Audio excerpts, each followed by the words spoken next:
আমরা যে দেশে বাস করি তার নাম কি? বাংলাদেশ। আমরা কোন ভাষায় কথা বলি? আমরা বাংলা ভাষায় কথা বলি। আমরা মায়ের মুখ থেকে যে ভাষা শিখি তা কি? মাতৃভাষা। বাংলাদেশের রাজধানীর নাম কি? বাংলাদেশের রাজধানীর নাম ঢাকা। বাংলাদেশের মুদ্রার নাম কি? বাংলাদেশের মুদ্রার নাম টাকা। বাঙালিদের প্রধান ভাষা কি? বাঙালিদের প্রধান ভাষা বাংলা ভাষা। বাংলাদেশ কোন মহাদেশে অবস্থিত? বাংলাদেশ এশিয়া মহাদেশে অবস্থিত। বাংলাদেশে কয়টি বিভাগ? বাংলাদেশে 8টি বিভাগ। বিভাগগুলোর নাম কি কি?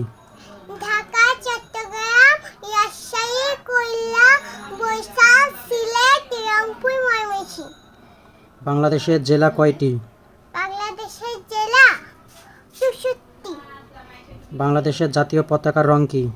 বাংলাদেশের জাতীয় পতাকার নাম লাল সবুজ। বাংলাদেশের আয়তন কত বর্গ কিলোমিটার? 1,47,570 বর্গ কিলোমিটার। বাংলাদেশের জনসংখ্যা মোট কত? 16 কোটি। বাংলাদেশ কোন মহাদেশে অবস্থিত? বাংলাদেশ এশিয়া মহাদেশে অবস্থিত। বাংলাদেশের কয়টি ক্ষুদ্র নৃগোষ্ঠীর নাম বলো? গোষ্ঠী চাকমা, মারমা, ঘায়ো, ত্রিপুরা ইত্যাদি ইত্যাদি। ক্ষুদ্র নৃগোষ্ঠী চাকমা সম্প্রদায় কোন ভাষায় কথা বলে? ইন্দো ইউরোপীয় ভাষায়। ক্ষুদ্র নৃগোষ্ঠী গারো সম্প্রদায় কোন ভাষায় কথা বলে? আশি